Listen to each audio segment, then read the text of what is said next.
다윗에게는 일평생 천추의 한이 되는 사건이 하나 있었어요. 그게 바로 우리아의 아내 밧세바와의 간음 사건이었습니다.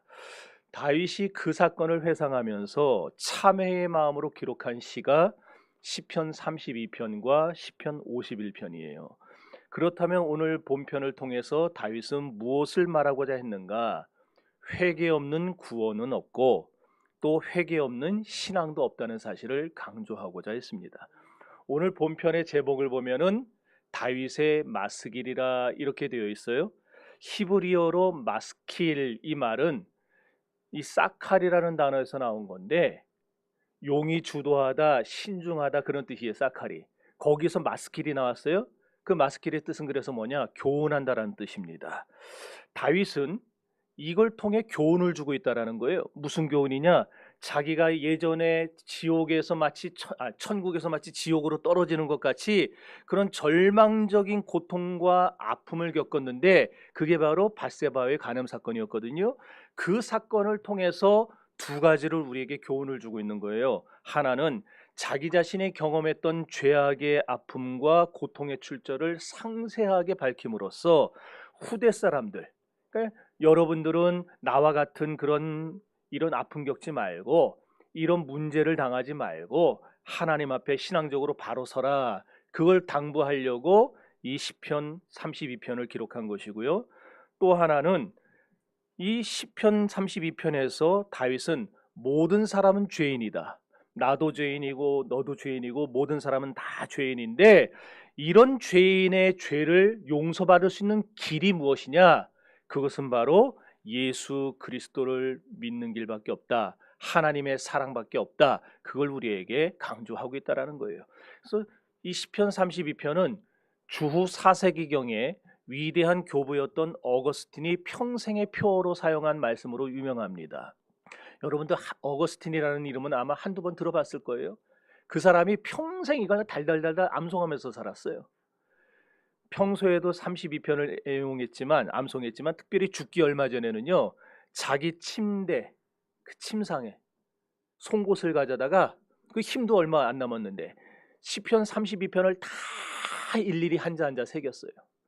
그러고 마지막 숨이 넘어가는 그 순간까지 그 32편 자기가 새긴 그걸 보면서 이 성경을 이제 넘길 힘도 없으니까 그걸 보면서 매 그 말씀을 묵상하면서 그렇게 마지막 하나님께 부름을 받아 갔다 그래요. 그래서 유명한 말씀이에요.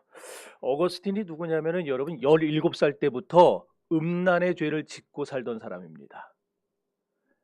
그 어린 나이에 벌써 창녀와 그 사이에 아들을 뒀던 아데오다투스라고 하는 아들을 낳았던 사람이었어요. 어머니 모니카가 이 아들에게 너 그러면 안 된다. 너는 신앙의 아들이다. 너는 모태신앙 아니냐. 돌아와라 돌아와라. 그러니까 어머니와 절연을 해버렸어요. 스스로 호적을 파버렸어요. 그런 사람이 어거스틴이에요. 그런데 그 자식을 위한 어머니의 기도는 절대 땅에 떨어지지 않는다고 그 어머니가 십수년을 그 아들을 위해서 기도를 하는데 결국 이 아들이 하나님 앞에 회심하고 돌아오게 됩니다. 그리고서는 자신의 지난날 그 죄악들, 이 여자 저 여자 만나면서 온갖 음탕한 짓을 하고 모든 음란의 죄를 지었던 것들을 하나님 앞에 낱낱이 고백하면서 내가 바로 다윗입니다. 내가 다윗처럼 이 밧세바와 간음의 죄를 저지른 그런 사람입니다 하면서 시편 32편을 평생 자신의 교훈으로 삼았다는 거예요. 오늘 본문의 말씀은 두 가지의 대지로 구분이 됩니다. 첫째 대지는 1절에서 5절까지인데 사죄의 은총을 경험한 자신에 대해서 쭉 기록해주고 있어요. 여러분, 세상에서 잘 되고 성공하고 돈 많이 벌면 기쁠까요? 어떨까요? 안 기쁜갑네. 네. 당연히 돈 버는데 안 기쁜 사람이 어디 있겠어요. 기쁘겠죠. 그런데 진정한 기쁨은 그런데 있지 않아요. 죄사함을 받은 사람이 누리는 영적인 기쁨이 가장 큰 기쁨입니다. 물론 돈 버는 거 안 기쁘다는 거 아니에요. 벌면 기뻐요. 건강하면 기뻐요. 자식 잘 되면 기뻐요. 그러나 그런 기쁨들보다 훨씬 위에 있는 기쁨이 뭐냐? 가장 최고의 기쁨이 뭐냐? 내 죄를 용서받았다는 기쁨입니다. 그래서 두 번째 대지는 6절에서 11절까지인데 이렇게 사죄의 경험을 한 다윗이 자기의 회한과 고통과 회개와 또 영적 기쁨을 소개하면서 너희도 이제 나처럼 신앙 안에서 살아가라, 그렇게 우리에게 교훈을 주고 있다는 거예요. 1절과 2절을 이제 그런 마음을 갖고 다시 읽어봅시다. 시작.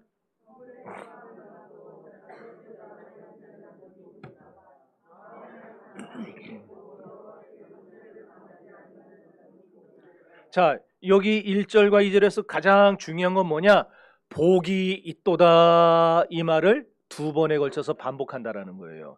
제가 여러 번 말씀을 드렸어요. 히브리 문법에서 반복한다는 건 무슨 뜻이라고 그랬어요? 강조. 이제 다 아시죠?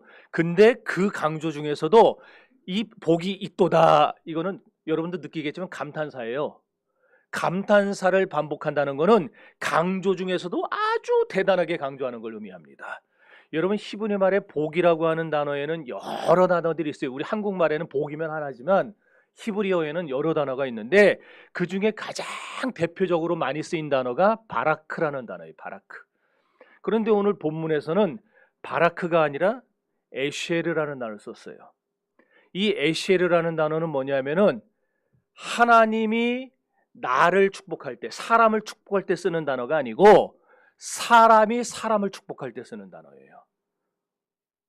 무슨 말인지 이해하시겠죠?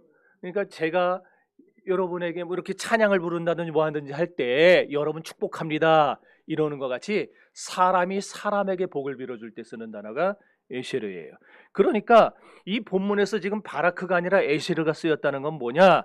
다윗 자신이 내가 하나님 앞에 경험했던 이 사죄의 은총을 너도 경험했니? 이야, 그럼 너도 정말 복된 사람이야.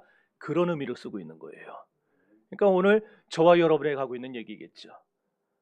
오늘 다윗이 우리에게 말을 하는 겁니다. 내가 하나님 앞에서 이런 죄사함의 은혜를 경험했는데 내가 예수 그리스도로 말미암아 내 모든 죄를 다 용서받고 십자가의 은혜로 구원을 받았는데 너도 그래? 야, 그럼 너도 나와 똑같이 복된 사람이야. 그래서 오늘날 여러분, 이 세상에는 진정한 행복을 물질에서 찾는 사람이 있는가 하면 진정한 행복을 명예나 성공에서 찾는 사람도 있어요. 그러나 아까 말씀드린 대로 이 본문은 우리에게 사람의 진정한 행복이 어디 있다고 말해준다고요? 누가 복이 있다고요? 그렇죠. 죄사함의 은총을 받은 사람이 최상의 행복자라고 말을 해주고 있어요. 그렇다면 왜 죄사함을 받은 사람이 최상의 행복자냐? 로마서 6장 13절, 죄의 싹은 사망이기 때문에 우리가 사죄의 은총을 받아야만 이 사망이 변하여 생명되기 때문에 그렇습니다. 또 지옥이 변하여 천국되기 때문에 그래요.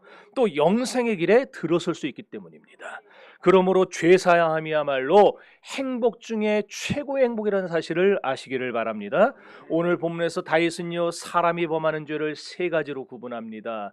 자, 1절과 2절을 다시 염두에 두고 여기서 죄라는 단어가 어디 나오는지 한번 쭉 읽어봅시다. 시작.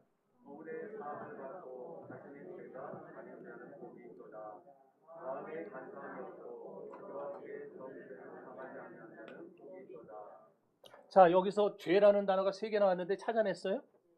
뭐예요? 얘기해 보세요. 허물, 간사, 간사함. 또 얘기해 보세요. 계속. 죄, 정죄. 예, 요거예요. 허물, 죄, 정죄. 이게 죄를 말하는 건데 여기 허물이라는 게 뭐냐면은 히브리어의 페샤라고 하는 거예요. 페샤. 이게 자막 있죠? 네. 뜻은 반역이라는 뜻입니다. 그럼 누구한테 하는 반역일까요? 저기 써 있죠? 하나님 앞에 하는 반역이에요. 반역도 그냥 하는 반역이 아니고 아주 적개심을 가지고 내가 그냥 가만히 안 있겠다고 그냥 막 기를 쓰고 바락바락 반역하고 대드는 것. 이게 허물이라는 뜻이에요. 우리 한글로 할 때는 허물 그러면은 그냥 아유 조그만 실수 정도 그런 식으로 이해되지만 히브리어에서 말하는 허물은 아주 고의성을 가지고 하나님 앞에 의도적으로 죄 짓는 것, 이게 허물이에요. 근데 그렇게 고의로 죄 짓는 것 중에 특별히 어떤 죄냐? 이 허물은 영적인 죄예요. 영적으로 짓는 죄. 에베소서 2장 1절에 보면 허물과 죄로 죽었던 너희를 살리셨도다 그랬죠. 거기서도 허물이라는 말이 오늘 시편 32편 본문과 마찬가지로 고의적으로 짓는 죄를 뜻합니다. 자, 그러니까 정리하자면 허물은 뭐예요? 의도적으로, 고의적으로 짓는 죄 중에서 특별히 영적인 것과 관계된 죄. 그러니까 예를 들면은 탕자가 아버지를 떠나죠. 떠나는데 왜 떠나요? 자기 마음대로 허랑방탕하게 살아보려고. 그래서 일부러 하나님을 떠나요. 아버지를 떠나요. 그때의 탕자가 했던 그 행동을 허물, 그걸 고의로 짓는 영적인 죄, 이렇게 부른다라는 거예요. 그 다음에 두 번째 나온 게 죄라는 말인데, 이게 히브리어로는 핫하고 헬라어로는 하말티아예요. 아, 다 저렇게 해놓으니까 좋으네. 자, 이건 뜻이 뭐냐면은 저 하타라는 말도 빗나가다라는 뜻이고 하말티아라는 말도 빗나가다라는 거예요. 근데 둘 다 어떨 때 쓰느냐? 제가 언젠가 얘기했죠? 화살을 탁 당겨가지고 딱 쐈어요. 그럼 관역에 정확하게 타서 맞아야 되는데 이게 여기로 빗나가는 거예요. 근데 우리가 여길 맞추려고 쏴서 빗나가면은 실수겠지만 일부러 딴 데다 겨냥하고 쏴버려요. 그게 여기서 말하는 죄예요. 고의로 하는 거예요. 그러니까 지금 허물도 고의고 죄도 고의예요.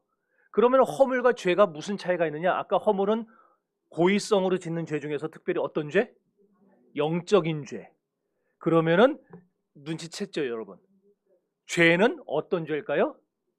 아까 저기 나왔나? 저기 썼네. 육체로 짓는 죄. 이야, 예, 똑같이 고의적으로 짓는 죄인데 이거는 육체로 짓는 죄를 말하는 거예요. 육체로 짓는 죄. 우리의 인생의 목표가 하나님의 영광이잖아요. 그렇죠? 먹든지 마시든지 무엇하든지 하나님의 영광을 위해서 해야 되는데 거기서 일부러 빗나가서 내 몸으로 내 모든 걸로 다 내 맘대로 그냥 살아가는 거. 이게 죄라는 말이에요. 그래서 이제 마지막에 세 번째 나온 게 이제 정죄인데 이 정죄라는 말은 아본이라는 말이에요. 아본. 이거는 뭐냐면은 하나님의 뜻에 순종하지 않는 태도를 말합니다. 예를 들어서 하나님이 선악과 먹지 말라 그러셨단 말이에요. 그런데 하나님의 뜻에 아담이 고의로 한 건 아니잖아요. 아담이 웃기고 앉았네 그러고 먹었어요? 그게 아니에요. 하와가 가지고 자꾸 이거 먹어보라고 하니까 하와도 일부러 졌어요? 아니죠. 뱀이 와가지고 자꾸 이거 먹으면 너 하나님같이 될 거라고 꼬시니까 하다가 먹어버렸어요. 이렇게 고의는 아니지만 하나님 뜻에 불순종해서 짓는 죄, 이거를 정죄라고 했어요. 어쨌든 이렇게 허물, 죄, 정죄 이 세 가지를 성경에서는 다 통틀어서 죄라고 부르는데 이 세 가지 유형의 죄야말로 오늘 이 세상을 살아가는 저와 여러분들이 살면서 범하는 모든 죄를 총망라한 거예요. 여기서 벗어나질 않아요. 저와 여러분들이 세상을 살아가면서 죽는 그 순간까지 죄를 짓는다고 할 때 다 고의로 영적으로 짓는 죄가 있고 고의로 육체적으로 범하는 죄가 있고 또는 알게 모르게 불순종해서 짓는 죄가 있어요. 다 이런 죄를 짓고 있다는 거예요. 그런데 이런 죄가 문제가 있어요. 이런 죄가 사람을 어떻게 만드냐는 거예요. 우리를 어떻게 만들어요? 죄가 사람을 파멸하게 만들어요. 비참하게 만들어요. 하나님과 원수되게 만들어요. 그러니까 이렇게 우리를 파멸시키고 원수되게 만들고 우리를 비참하게 만드는 죄에서 저와 여러분이 건짐을 받아야 되겠어요? 안 받아도 되겠어요? 당연하죠. 받아야죠. 그러니까 이렇게 파멸케 하는 죄에서 오늘 저와 여러분이 죄사함을 받았어요. 그러니 이것보다 더 기쁜 게 있어요? 없다. 그걸 오늘 시편 32편을 통해서 다윗이 말을 한다라는 거예요. 이 사죄의 은총을 받는 거, 이거보다 기쁜 거는 없어요. 그러니까 여러분, 돈 많이 못 벌었어요. 그렇다고 나는 복 못 받았나 보다 그러지 말고, 건강하지 않아요. 나는 복도 지지리도 없어 그러지 말고, 내가 하나님 앞에 예수 그리스도를 믿음으로 구원받았다는 그 사실 앞에서 여러분들, 나는 진짜 행복한 사람이구나, 나는 진짜 하나님의 축복받은 사람이구나, 최상의 복을 누리는 사람이구나, 이걸 여러분 깨달을 수 있기를 바랍니다. 그럼 오늘 다윗은 본문에서 이 사죄의 은총을 어떻게 표현하고 있는가? 첫째로, 사죄의 은총이란 죄를 없애버리는 것, 지워버리는 것이라고 말을 합니다. 여러분, 사죄의 은총을 받은 자가 최상의 행복자인데 1절에 사함을 받고 그랬죠. 이 사함을 받다라는 뜻의 원래 뜻은 뭐냐면은 들어올린다라는 거예요.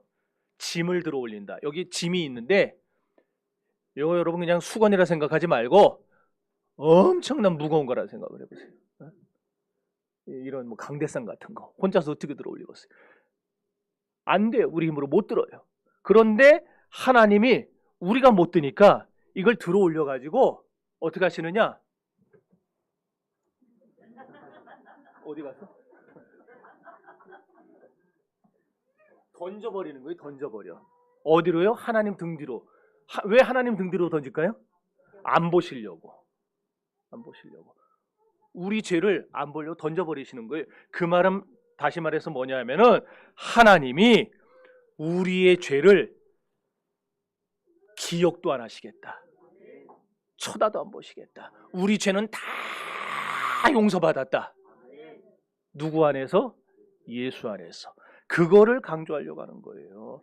그래서 이사야 38장 17절에도 그렇게 말을 합니다. 주께서 내 영혼을 사랑하시고 멸망의 구덩이에서 건지셨도다. 그런 다음에 뭐라고 계속해서 이사야가 말하느냐면은 나의 모든 죄는 주의 등 뒤에 던져버리셨나이다 그랬어요. 이렇게 이사야도 다윗도 하나님이 우리 죄를 하나님 등 뒤에다 던져버리신다, 그렇게 표현을 했어요.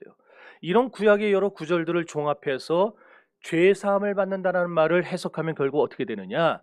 하나님이 여기 있는 저와 여러분의 죄를 다 던져버리셨는데 얼마나 멀리 던졌는지 하나님도 당신의 등 뒤에 던져버린 내 죄를 기억할 수 없을 정도로 멀리 던져버렸어요. 그러니 하나님도 기억 못하실 정도로 던져버렸는데 누가 우리를 정죄합니까? 정죄할 리가 없는 거예요. 그래서 로마서 7장 말씀에 하나님이 우리를 위하시면 누가 우리를 정죄하리요? 그러니까 마귀가 와서 참소를 하고 속지 말라고, 하나님 속지 말라고, 저 황 선배 저거 아주 나쁜 놈이라고 그래 봐야 하나님이 내 죄를 다 던져버렸기 때문에 그게 통하지를 않는 거예요. 여러분이 그런 사람이 믿습니까? 그럼 여러분 행복해 안 행복해요? 그러니까 돈 조모가 없다고 기죽어 살아야 되겠어요? 네. 아프다고 코 박고 그러고 다니지 마세요. 여러분은 행복한 사람들이에요. 네. 이사야 44장 22절에도 보면은 하나님이 그런 말씀을 하세요. 내 허물을, 여러분의 허물을 빽빽한 구름이 사라지는 것 같이 싹 사라지게 해주고 안개가 사라지는 것 같이 뇌죄를 완전히 없애버리겠다, 그렇게 말씀하고 계세요. 이것이 바로 하나님이 우리에게 주시는 죄사함의 은총입니다. 그래서 우리가 행복한 거예요. 두 번째로 사죄의 은총은 뭐냐? 죄를 덮어버리는 것을 사죄의 은총이라고 합니다. 1절에서 가렸다, 가려졌다, 이 말은요, 덮어버린다는 뜻이 있어요. 여러분, 베드로 사도가 베드로전서 4장 8절에서 사랑은 허다한 죄를 덮느니라고 했습니다. 하나님의 사랑은요, 들춰내는 게 아니고 가려주는 겁니다. 가려주는 사랑이에요. 하나님의 사랑의 보자기는 얼마나 큰지 이 세상 만물을 다 덮어버리고도 남아요. 이렇게 그대로 있으면 다 드러나요. 어디 허물이 있고 뭐가 있고 이 더러운 거 다 티가 나요. 그러나 하나님이 주님의 사랑의 보자기로 덮어버리면은 몰라요. 하나님이 이거를 보여주기 전까지. 이렇게 하나님은 우리의 죄를 덮어버리세요. 완전히 덮어요. 완전히. 그래서 우리를 마귀도 정죄할 수 없고 이 상태를 덮어버린다. 카사, 그렇게 말해요. 카사. 자, 세 번째로 사죄의 은총이 뭐냐? 정죄를 받지 않는 걸 말해요. 정죄를 받지 않는 거. 자, 2절에서 당하지 않는다 그랬어요. 이 당하지 않는다라는 말은 전가한다라는 뜻이에요. 그러니까 전가하지, 그리고 또 누구누구 탓으로 돌린다. 그러니까 다시 말해서 하나님이 우리의 불순종, 우리의 그런 잘못에 대해서 우리가 책임을 받아야 되는데, 우리가 그 책임을 물어야 되는데, 하나님이 내가 물지 않도록 내 책임을 다른 누군가에게 전가시켰어요. 다른 누군가의 탓으로 돌려버렸어요. 그래서 나는 이 책임에서 자유로워진 거예요. 이런 거죠. 황 목사야, 최 권사야, 네가 이 죄를 졌지만 넌 이 죄에 대해서 책임질 필요가 없어. 주집사야, 내 죄에 대한 모든 책임을 내가 다 이 딴 사람에게 전가시켰어. 그 얘기예요. 그럼 이렇게 우리 죄를 없애버리는 거, 죄를 가려서 안 보이게 하는 거, 우리 죄를 전가하는 거 다 누가 하시는 일이에요? 하나님이 하시는 일이죠. 그럼 누구에게 전가하세요? 예수에게 전가하시죠. 그러니까 내 죄를 예수님이 대신 지고 십자가에 달려 돌아가심으로써 내 죄를 완전하게 도말하고 없애버리는 것, 이것이 바로 사죄의 은총이라는 말입니다. 그래서 오늘 6절을 한번 읽어봅시다. 시작.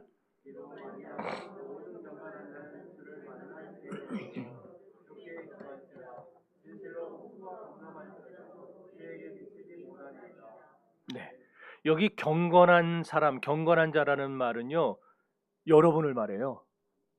성도를 말하는 거예요. 성도를. 그러니까 한마디로 하나님과, 성도 중에서도 어떤 성도? 하나님과 언약 관계에 있는 성도. 그러니까 그냥 왔다 갔다 하는 그런 사람이 아니라 정말 하나님을 나의 구주로 믿고 하나님의 자녀가 되어서 세상을 살아가는 그런 성도. 그런 사람이 주를 만날 기회를 얻어서, 예전 성경에는요 주를 만날 기회를 타서 그래놨는데 그게 더 좋은 것 같아요. 감히 주를 만날 기회라는 말은요 여러 가지 해석이 있지만 그 중에 딱 하나만 말한다면은 죄를 깨닫는 겁니다. 여러분도 죄를 깨달으면 그게 뭐냐? 하나님을 만나는 기회를 얻은 거예요. 그게. 예? 여러분 사죄의 은총을 받을 때 제일 먼저 찾아오는 죄사함의 첫걸음이 뭐냐? 바로 내가 죄인이라는 걸 깨닫는 거예요. 베드로도 그랬죠. 예수님이 그의 배 위에 서서 배 오른편에 그물 던져라, 깊은 데로 가서 그물 던져라 그럴 때에 그가 그물이 찢어질 정도로 고개 잡고 나가지고 한 말이 뭐예요? 주여, 나는 죄인이로소이다. 나를 떠나소서 그랬어요. 하나님 앞에 사죄의 은총을 받을 때 제일 먼저 우리에게 나타나는 반응이 뭐냐? 깨닫는 겁니다. 내 죄를 깨닫는 거예요. 오늘날 한국교회 교인들에게 있어서 죄사함이라는 것이 너무나 희미해져 가고 있어요. 그냥 예수 믿고 복 받는 것만 최고인 줄 알아요. 예수 믿고 현세적인, 그것도 현세적인 복, 내세의 복도 아니고 현세적인 복. 그냥 좋은 대학 가고 좋은 사람하고 결혼하고 그냥 막 뭐 이런 것들, 이런 것들만 복인 줄 알아요. 여러분 물론 그것도 복이에요. 전 여러분이 그렇게 되면 좋겠어요.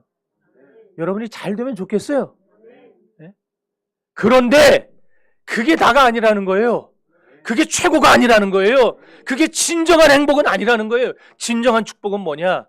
아까도 말했죠. 예수 믿고 내 죄를 다 씻음받고 사함받아서 구원받는 것. 이게 최고의 복이에요.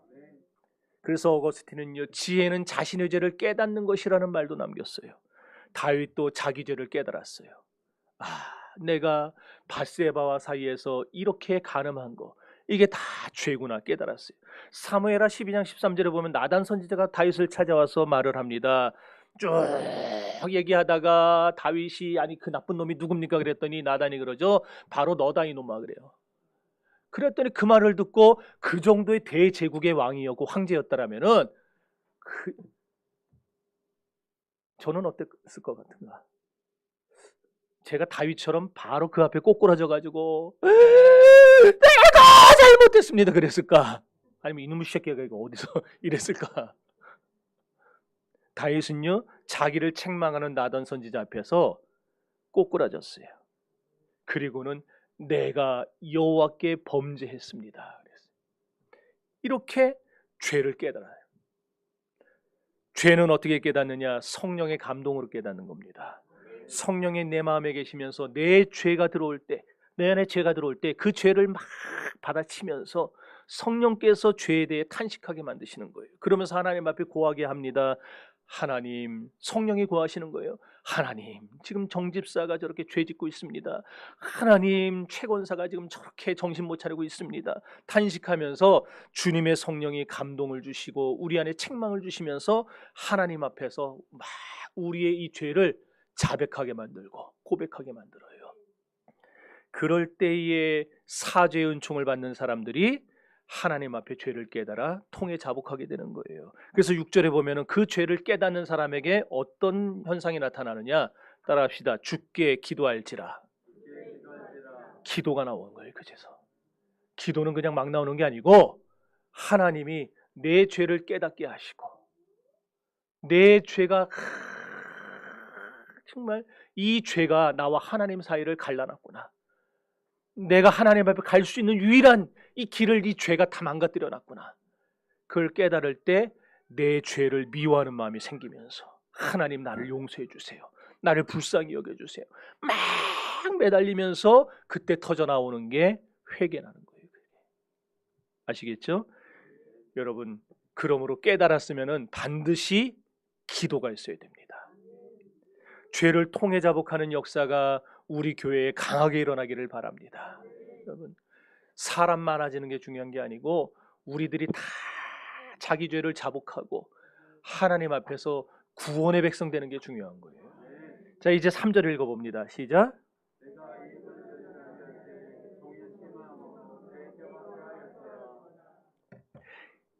여기도 보면은 내가 입을 열지 아니할 때에, 이 말은요, 죄가 있는데 또 죄를 깨달았는데 입을 열어 고백하지 않는다라는 거예요. 회개하지도 않는다라는 거예요. 영적으로 침묵한다는 거예요. 그럴 때 어떤 현상이 우리에게 생기느냐? 종일 신음함으로 내 뼈가 쇠하나이다. 영적인 고통이 오고 또 육적인 고통이 따라온다는 겁니다. 왜 그런가? 회개해야 되는 사람인데 하나님이 선택했기 때문에, 하나님이 선택한 백성이거든요. 여러분, 하나님이 선택한 백성 맞습니까? 아멘이 안 나오는 사람이 있으시까 합니다. 하나님이 선택한 백성 맞습니까? 그러면은 그런 사람이 죄 짓고 있으면 하나님이 속이 좋겠어요, 안 좋겠어요? 안 좋죠. 그냥 회개해야 될 거 아니에요. 그러니까 하나님이 지금 회개하기를 기다리는데 회개를 안 하거든요. 죽어도 안 해, 죽어도 안 해. 그러니까 하나님이 회개하게 하시려고 기다리시다 나중에는 안 되겠다, 더 이상 늦어지면 안 되겠다, 그래서 하나님이 징계의 채찍으로 후려치기 시작하는 거예요.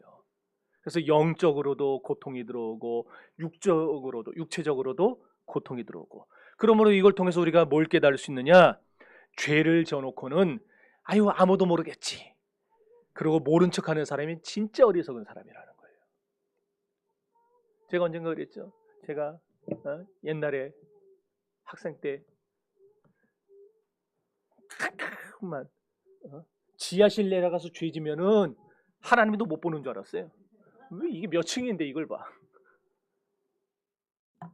하나님이 어떤 분인지에 대한 인식이 없으니까 그럼 괜찮은 줄 알았어요. 죄 짓고도 아무도 안 보면 괜찮을 줄 알았어요. 왜? 나만 입 다물고 쓰면 되니까.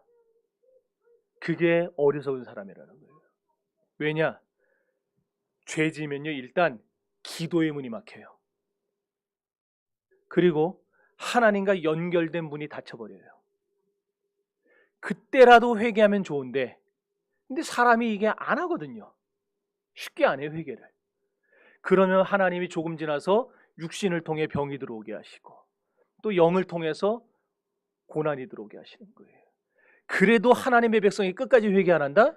그럼 그때부터 하나님이 막 채찍으로 우리를 때리시는데, 그래서 인생 채찍으로, 잠언에 보면 인생 채찍으로 우리를 단련한다 그랬잖아요.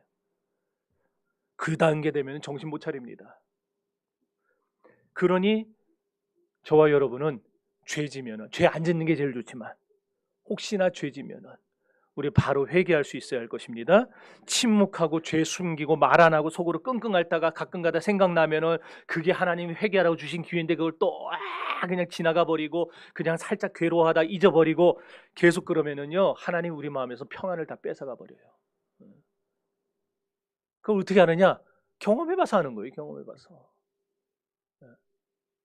여러분 체험해본 사람이 진짜 무서운 사람이에요. 체험했으니까 여러분한테 자신 있게 말을 해요. 그런 거 당하지 말으라고. 정말 무서워요. 항상 그런 건 아니지만 하나님 때로는 질병의 채찍을 주시고 물질적 환난을 주시고 자녀의 문제를 주시는 거예요. 그러니 그렇게 되기 전에 엎드려 회개할 수 있게 되기를 바랍니다. 그렇게 우리가 죄를 자복하고 회개할 때 어떤 모습이 우리에게 드러나느냐? 5절 다시 읽어봅니다. 시작.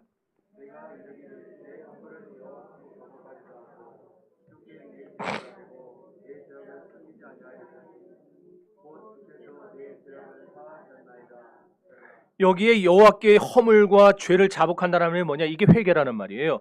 요한일서 1장 8절에 보면 만일 우리가 우리 죄를 자백하면 저 나오네. 그는 미쁘시고 의로우사 우리 죄를 사하시며 우리를 모든 불의에서 뭐 한다 그랬어요? 깨끗게 하실 것이요. 뭐 하면은 우리가 자백하면. 여기서도 죄를 자백한다는 말이 나와요. 여러분 그러므로 우리가 우리의 죄를 입으로 인정하고 하나님 앞에 고백할 수 있어야 됩니다. 저와 여러분은 늘 하나님 제가 죄인입니다. 이 말을 할 줄 알아야 돼요. 그러면 죄를 자백한 결과가 뭐예요? 내 죄의 악을 사하셨나이다. 용서받는다는 거예요. 용서받으면 두 가지 현상이 나타납니다. 6절 읽어봅시다. 시작.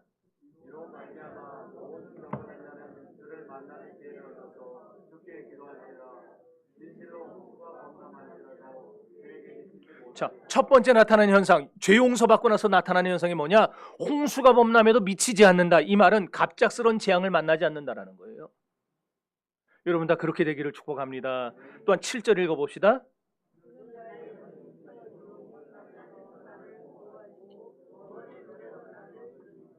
여기 구원의 노래를 부른다, 구원의 노래로 나를 두르신다, 이 말은 전쟁에서 승리케 된다는 얘기입니다. 다시 말해서 여러분이 살아가는 모든 인생 가운데서 하나님의 보호를 받게 되고 하나님의 은혜 가운데 여러분 진정으로 즐거워하는 인생이 될 수 있다, 그 얘기입니다. 그러니까 죄 용서받고 나면요, 첫째 갑작스러운 재앙이 내게 임하지를 않아요. 하나님이 막아주시니까. 두 번째, 전쟁에서 승리해서 구원의 노래를 부르게 해주세요. 그게 다 뭐 때문에? 하나님의 보호 때문에. 그걸 깨달은 사람이 부르는 찬송이 뭐냐? 오늘 우리가 아까 불렀던 찬송 258장이에요. 샘물과 같은 보혈은.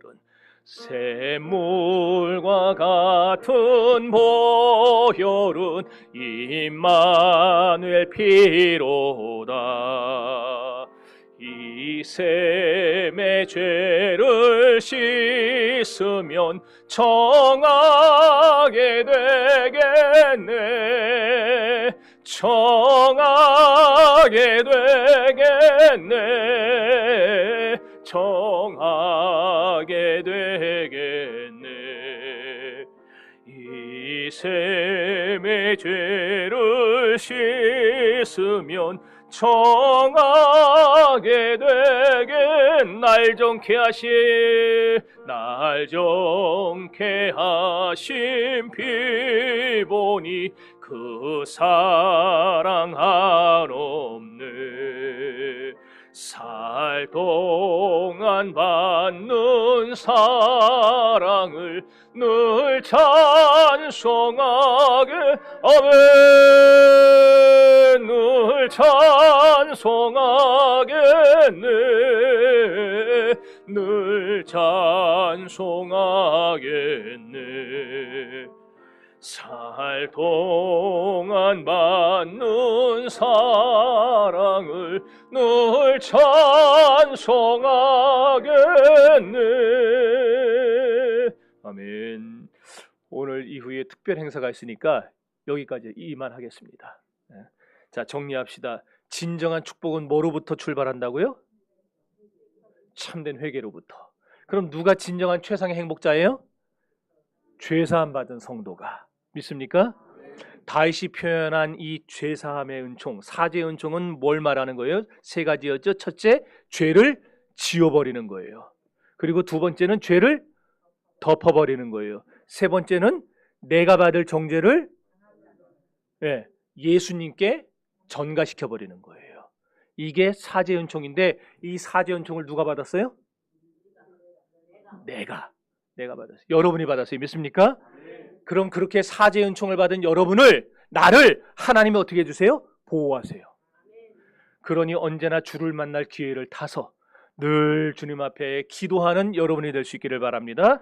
그래서 그런 여러분의 인생에 갑작스러운 재앙이 임하지 않고 하나님의 보호를 받아 항상 즐거워하는 인생이 될 수 있기를, 그런 은혜가 임하기를 주님의 이름으로 축원합니다. 우리 다 같이 기도합시다. 이 시간에 우리 기도할 때에 진정한 축복은 참된 회개로부터 출발한다고 하셨사오니 하나님의 은총과